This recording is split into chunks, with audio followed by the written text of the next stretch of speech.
nome é Francisco Monteiro, sou responsável técnico pela empresa Aqui Engenharia, que executou a obra da Igreja de São Cristóvão. Nossa empresa está no segmento de restauração de prédios e monumentos tombados nos 3 níveis, federal, municipal e estadual. Temos auxiliado a Arquidiocese em alguns projetos de conservação de engenharia em diversas igrejas. Vou citar algumas: São Daniel Profeta, Nossa Senhora do Desterro, Santa Cecília, Nossa Senhora da Apresentação, Igreja São João Batista da Lagoa também, Igreja Montserrat, Igreja de São Jorge, aqui no centro, Santo Sepulcro, e também nas obras emergenciais da Igreja do Rosário.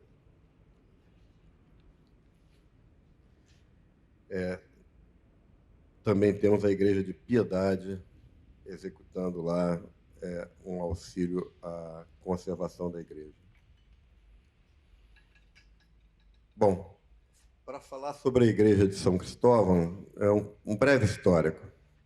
A Igreja Matriz de São Cristóvão localiza-se no bairro a quem deu o nome, São Cristóvão, e, a princípio, foi uma capela construída à beira-mar, em um dos recantos da Baía de Guanabara, pelos jesuítas, em um terreno da fazenda da Companhia de Jesus, na Cismaria concedida por Estácio de Sá, em 1565. Passou a ser matriz em 1865 e guarda imagens encontradas em 1759 de São Cristóvão, São Benedito e Nossa Senhora do Rosário. O nosso trabalho ele foi baseado no projeto aprovado pelo IRPH, de autoria do arquiteto Jorge Astorga. A obra foi objeto de um mandato judicial que determinou a execução em 12 meses. Porém, por alguns problemas burocráticos, esse prazo foi diminuído e nós tivemos efetivamente 6 meses para a execução da obra. A Igreja de São Cristóvão tem uma área de 1.979 metros quadrados. Passou ao longo da sua existência por algumas transformações feitas em épocas diferentes, que descaracterizaram sua fachada posterior, onde hoje se encontra a casa paroquial, cozinha, banheiros e salão para as festividades da paróquia. Com o passar dos anos, suas instalações elétricas, hidráulicas e hidrossanitárias foram se desgastando e sofrendo processos de adaptações inadequadas.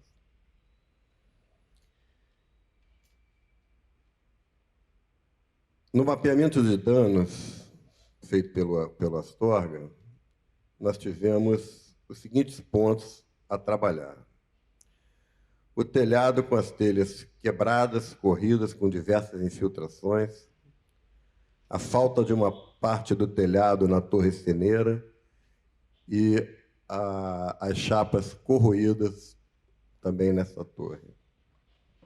Calhas e condutores inadequados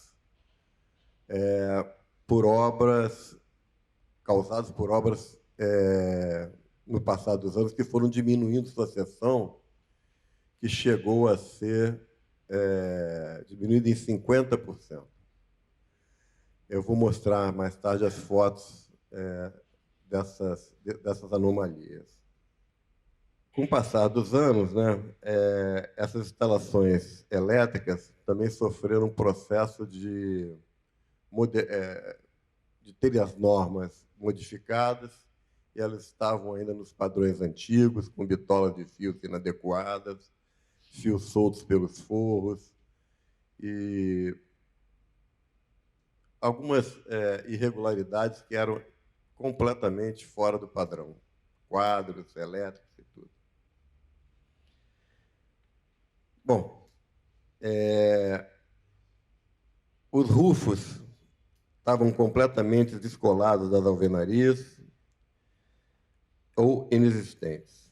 Infiltrações em vários pontos da igreja, oriundos do telhado. Pintura externa, descascando tanto nas paredes como nas janelas. Janelas com características diferentes das originais, e atacadas por cupins ou apodrecidas por ação da água. Pichação das paredes em pedras e no embasamento de pedras, portas e janelas da igreja, vidros quebrados e dos vitrais e das janelas laterais. O forro e madeira da nave, apresentando madeiras podres provocadas por infiltração, a pintura dos forros e paredes com desgastes em todas as dependências da igreja. O piso de ladrilho hidráulico com peças faltantes e com peças quebradas. Cozinha construída de forma inadequada, ocupando um espaço da calçada existente. Ela teve que ser demolida. Falta de banheiro para portadores de necessidades especiais. Secretaria com divisões inadequadas para funcionamento. Casa paroquial com pisos intactos completamente deteriorados, pintura, esquadrias sem funcionamento, sem fechos e não abrindo.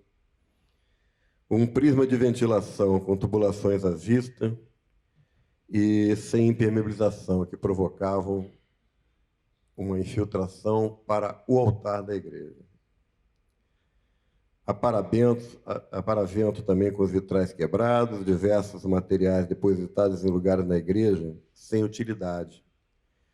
Achamos até bujões de gás no interior da nave. É um problema que a gente encontra em diversas igrejas, os locais, né, não tem depósitos para alguns materiais que os padres, às vezes, precisam para suas atividades. Colônias vivas de cupim destruíram a escada em caracol que dá acesso ao coro e a parte da torre ceneira. Ela estava completamente desestabilizada e sem possibilidade de uso. A parte central estrutural dessa escada foi completamente destruída pelos cupins. E essas colônias estavam vivas. Foi necessária a contratação de uma empresa que atuou durante os 6 meses da obra, combatendo essa colônia e monitorando. E também fazendo uma barreira química em volta da igreja, porque esses cupins eram cupins de terra. E sem essa barreira química, o processo não funciona. Encontramos sobre os forros antigos diversos materiais, como imagens, quadros e mobiliários, que ninguém sabia que estavam lá, de anos e anos atrás. Então, isso foi resgatado, porque os forros estavam caindo. Também foi necessário fazer um projeto específico de instalação contra incêndios no Corpo de Bombeiros. Esse processo é um processo moroso, ainda está em fase de aprovação e exigiu uma série de modificações que serão feitas na igreja. O nosso processo de restauração, ele começa pelo telhado, pelas paredes externas, visando proteger a igreja das intempéries. Nesse caso, o desafio maior foi a montagem de andames, pois as dimensões e alturas acentuadas e a calçada lateral esquerda muito estreita e com constante passagem de ônibus e caminhões pesados que fazem a própria igreja ter vibrações. Foi difícil esse projeto de montagem. Para vocês terem ideia, a torre ceneira está a 43,78 metros de altura. É uma altura considerável para se trabalhar, exigiu que todas as normas de segurança, que técnicos de segurança acompanhassem o dia a dia da obra, para que a gente pudesse fazer linha de vida para os operários, proteger os transeuntes, e o vento, né, que atrapalhava bastante a execução do trabalho. Todos os trabalhos seguiram um cronograma previamente feito, procurando evitar que a obra atrapalhasse o trabalho da paróquia. Essa é uma outra condição também que a gente normalmente encontra. É necessário que a paróquia continue funcionando de alguma maneira e a gente tem que se adaptar na montagem de andaimes, na circulação de materiais, e a paróquia também tem que se adaptar um pouco à obra, que vai sempre ter uma interferência assim ou outra. A gente teve felicidade de ter o padre Edmar lá, com muita flexibilidade, trouxe para a gente um conforto nesse trabalho. O projeto de restauração foi cumprido na íntegra, criando também uma rampa de acessibilidade lateral, que complementou os trabalhos planejados. Assim como a Sorga falou, todas as igrejas que nós estamos visitando, né, precisam dessa nova questão da acessibilidade para as pessoas. Bom, eu vou falar aqui rapidamente sobre as dificuldades que nós tivemos. Uma foi a educação dos operários contra as normas de segurança. O Brasil é carente de escolas para pedreiros, para carpinteiros, para serventes. Eles chegam sempre com instruções de boca para ouvido, mas o Ministério do Trabalho devia ter mais SENAIs, mais SENACs, que treinasse o nosso pessoal e exigissem também que na contratação, na construção civil, principalmente, nós tivéssemos pessoas mais qualificadas para trabalhar. Muitas vezes chegam sem nenhuma classificação e nós temos que ensinar os processos.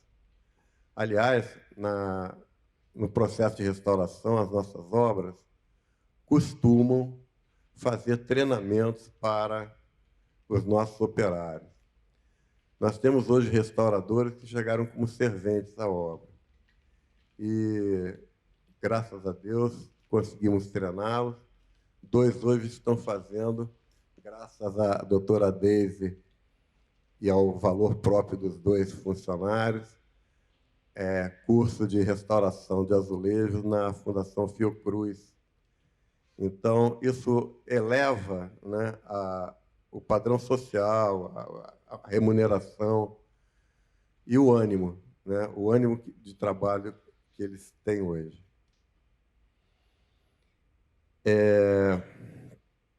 Bom, a outra coisa foi compensar os dias de chuva que impossibilitaram os trabalhos do telhado.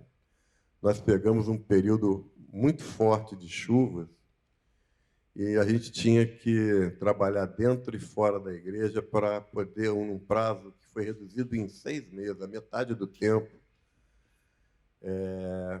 para compensar isso. E, quanto à população, retirar o hábito de acender velas junto às portas, janelas da igreja. Nós acabávamos de pintar as portas, tratávamos, fazíamos tudo. Daqui a pouco tinha uma pessoa acendendo uma vela e a gente ia lá, conversava.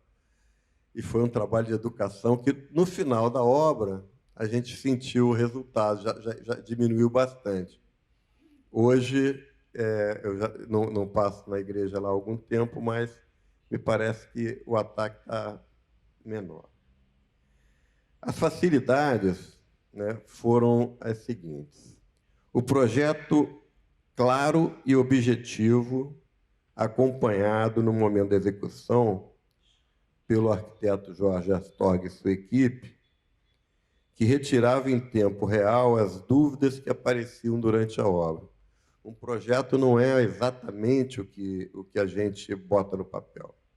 Ele tem algumas adaptações, algumas particularidades.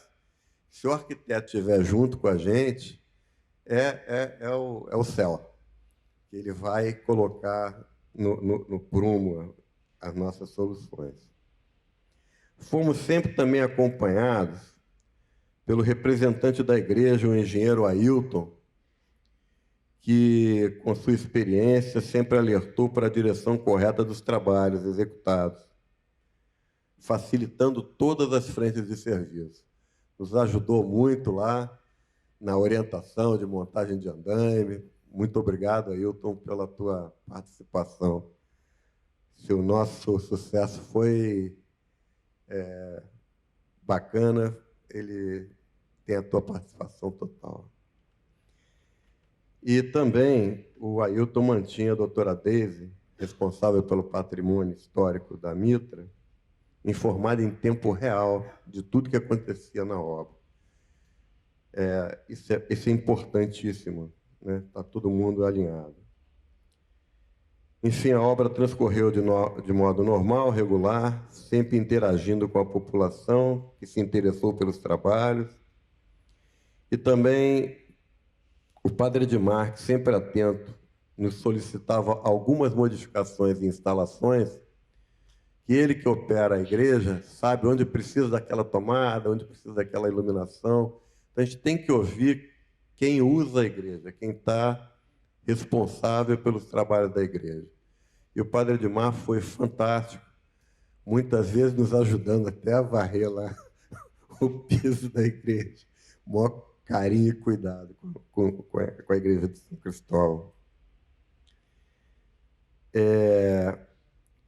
A integração entre arquiteto, fiscal, usuário e empresa foram fundamentais para a execução da obra num tempo reduzido, como se fez necessário. No fim dos trabalhos, foram entregues um manual de conservação da igreja ao padre atual. Esse material contém a marca dos produtos que foram utilizados, a periodicidade que devem ser refeitos os serviços, pinturas, limpeza de calha, verificação de telhado, de madeiramento, o tratamento de cupim. Então, esse manual sempre é entregue pela nossa empresa ao usuário, porque uma conservação anual ela é muito mais barata do que uma restauração. Então, a gente pode postergar a restauração se tiver esse material sendo cumprido. Além disso, o treinamento de pessoas da paróquia, da vizinhança da paróquia, implantar cursos de restauração, atrai o público, né, para dentro da igreja, estimula e educa a população. Então, isso é uma coisa que a gente tem que tentar fazer em todas as nossas obras. Acho até que os órgãos, né, de preservação deveriam exigir que nos processos esses cursos fossem feitos, que é a educação patrimonial, que todo mundo, mas com uma exigência mais severa, para que a gente tenha operários que possam conservar a igreja. Eu vou passar agora algumas fotos só para retificar aqui os pontos que nós falamos. Bom, como eu falei, a obra foi planejada para 12 meses, mas tivemos que fazer em 6 meses. O grande desafio foi a montagem de andaimes, vocês vejam, 43 metros de altura. É bastante complicada essa montagem. Não pôde ser utilizado andaimes comuns, foram andaimes multidirecionais, ancorados fora das paredes da igreja. Foi um projeto bastante interessante. Os andames foram todos protegidos com telas fachadeiro, né, para evitar que os materiais pudessem se projetar à rua. Os operários todos utilizaram ferramentas amarradas ao próprio corpo, cintos de segurança em linha de vida. A parte de segurança no trabalho de obras em altura é fundamental. Nós conseguimos fazer essa obra sem nenhum acidente de trabalho, mas o técnico de segurança teve muito trabalho. A altura, Ailton um dia deu uma subida lá viu, né, o frio na barriga que dá subir 43 metros de altura. Né? Bom, essa é uma visão da igreja mostrando que ela é toda em telhas cerâmicas, né? E na parte de trás ela teve algumas modificações que algumas foram refeitas e outras o Jorge preferiu deixar no estado atual. Bom, aqui são patologias, né? Telhas com encaixes incompatíveis, e essas telhas, nós encontramos 3 tipos de telha francesa. Encaixe à direita, encaixe à esquerda, telhas diferentes, que possibilitavam sempre a entrada de água para dentro dos forros. Né? Intervenções inadequadas. Olha o que era tido como rúfula, né? Coisas assim feitas, me parece, de forma muito ligeira para tampar alguma infiltração, mas o durafoil que existia não alcançava a alvenaria nem o rufo, então ele possibilitava uma grande entrada de passagem de água. Nas obras anteriores, que não vale a pena mencionar, as pessoas deixaram sobre as lajes entulho. Então, entulho, água, né? Retém umidade e faz um ambiente propício para o cupim se desenvolver. Então, a limpeza de forros, de lajes, isso aí é fundamental para todas as obras. Já citei para vocês que nós encontramos cadeiras, encontramos estátuas, encontramos quadros dentro de forro. E ninguém tem ideia de quantos foi colocado lá. São só materiais que estavam fazendo selar o forro e mais alimento para cupim, para quando existe a umidade. Novamente aqui, ausência de manta em alguns lugares, ou seja, as obras anteriores não foram bem feitas. Aqui também, na outra laje, são 2 lajes, uma em cada lateral da igreja, também cheia de entulho. Olha a quantidade de material.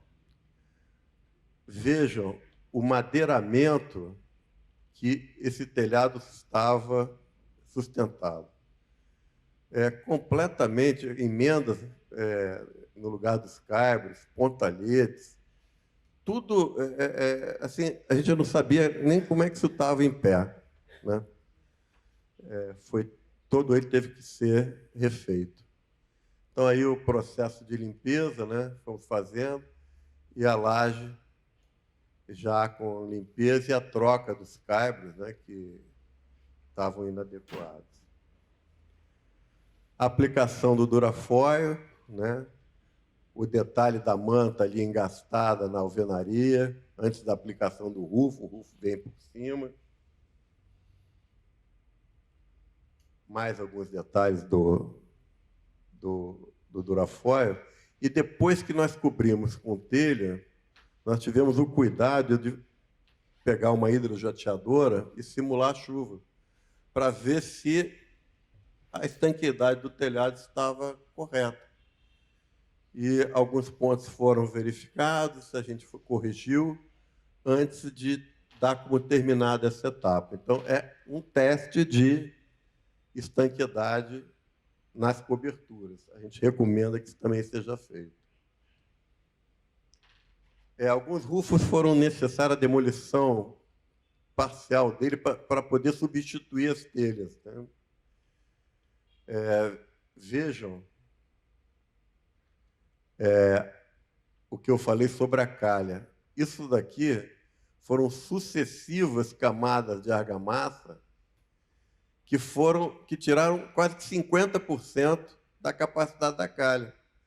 Nós tivemos que demolir toda essa argamassa, retirar camadas de impermeabilização que foram feitas durante os anos. Não haveria como essa calha funcionar com a metade de sua seção, né? Aí está a calha, né? Com uma impermeabilização feita à base de argamassa polimérica e com a seção plena, levamos a impermeabilização até o topo da alvenaria, voltando à condição original de funcionamento da calha.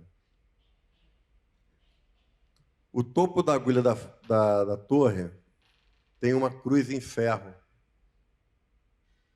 Desculpa, eu estou... Uma cruz em ferro. Essa cruz que está a 43 metros, pouco lá. Difícil chegar nela. A estrutura da agulha é feita em madeira com revestimento em chapas metálicas. Essa cruz se encontrava completamente enferrujada, sua base completamente deteriorada, e nós tivemos que arrancar todo o concreto que estava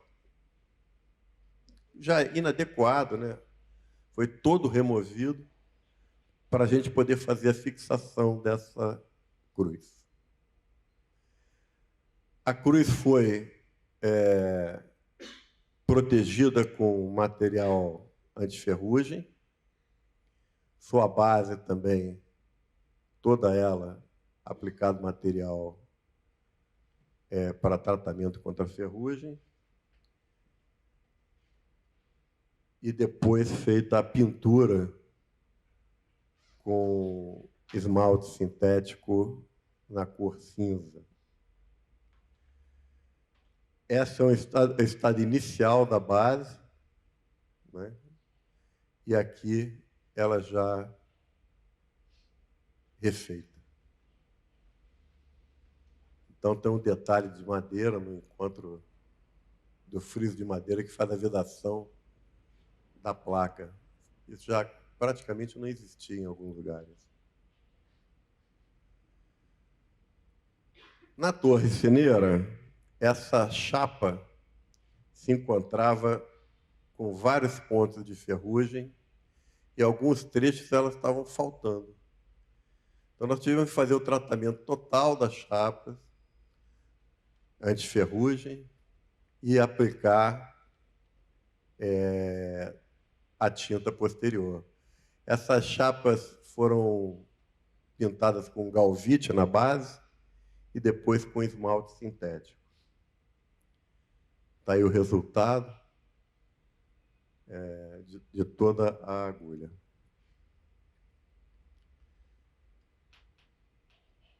Bom, as fachadas elas foram primeiro lavadas, né, com hidrojateamento a baixa pressão.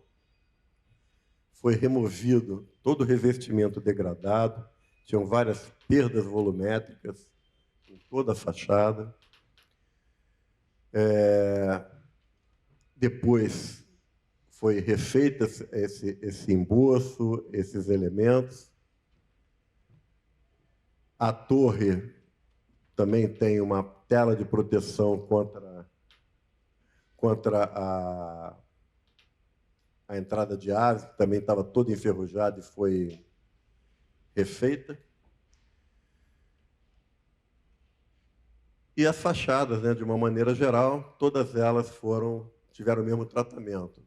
Recuperação do revestimento, lavagem, aplicação de selador, aplicação de tinta acrílica, pintura também de partes do telhado, que são em argamassa. O tratamento, né? A lavagem de todo o revestimento, arrancando as partes mais soltas. E, como vocês veem, toda a argamassa foi substituída. Aqui a gente vê até um trecho onde não tinha uma ponte de aderência entre o tijolo e o revestimento. A recomposição volumétrica em argamassa, mista, né, de cimento, cal e areia. Houve um lixamento de toda a superfície antes da pintura para aumentar a aderência, tanto da tinta como do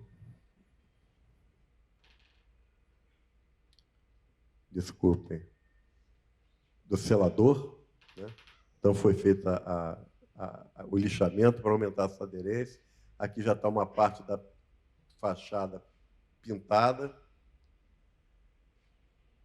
Aqui foi a demolição da cozinha no final, na parte posterior da igreja. Foi feita a demolição e, posteriormente, foi feita internamente a cozinha e banheiros para portadores de deficiência. E, aqui no caso, são as limpezas, raspagens de todas as janelas e grades, para depois o tratamento com pintura, com zarcão e, posteriormente, com tinta à base de esmalte sintético. As janelas de madeira estavam com vários padrões, tiveram que ser retiradas, estavam apodrecidas por acúmulo d'água nas suas bases, por ataques de cupim. Então, elas tiveram que ser retiradas, levadas para a marcenaria e voltaram no padrão original. Aí está a escada, e vale ver a parte central comida por cupins. Olha como é que nós encontramos. E a gente teve que fazer a recomposição com a resina epóxi e carga de vermiculita para estruturar essa escada. Não se subia nessa escada. Todos os elementos de apoio laterais também estavam comprometidos. O vitral, ele também teve que ser desmontado, retirado da obra, para fazer o tratamento na sua parte metálica e a recomposição dos vidros que estavam faltando, estavam quebrados. Essa é uma foto do forro da nave antes, com diversas infiltrações, a sujeira no entreforro trazia poeira junto com a água, e a nave depois pintada nas cores preconizadas pelo projeto. O forro, desculpe, o forro do Nardex, ele teve que ser retirado porque o piso em cima estava completamente solto pelo ataque de cupins. Então, o barreteamento dele todo teve que ser refeito. Então, nós tiramos o forro para recompor o barroteamento. E aí está novamente o novo forro aplicado, depois foi pintado. O tratamento anticupim durante os 6 meses da igreja, em toda a estrutura de madeira da igreja, janelas, telhado, tudo que tem de madeira foi tratado e monitorado. Tá? Durante os 6 meses, eles colocaram iscas para verificar se as colônias estavam progredindo ou não. Então, deram o certificado e estamos com tudo direitinho lá até hoje. Aqui a construção interna dos banheiros, né? E cozinha, que estavam construídos erradamente. Continua aí e o resultado aí dos banheiros. Aqui as fotos da igreja finalizada, tanto na parte interna como externa. Dá muito prazer em vê-la hoje nesse estado. Fotos à noite também. Toda a parte elétrica foi refeita, quadros, tomadas, interruptores, fios fora de bitola. Isso é fundamental para qualquer obra de restauração. Põe em risco todo o trabalho que a gente faz, se não tiver feito. Bom, isso aqui são detalhes da porta, uma porta belíssima, que estava completamente pichada, e o altar da forma que está. Bom, eu agradeço, desculpe ter passado um pouquinho do tempo, agradeço a todos.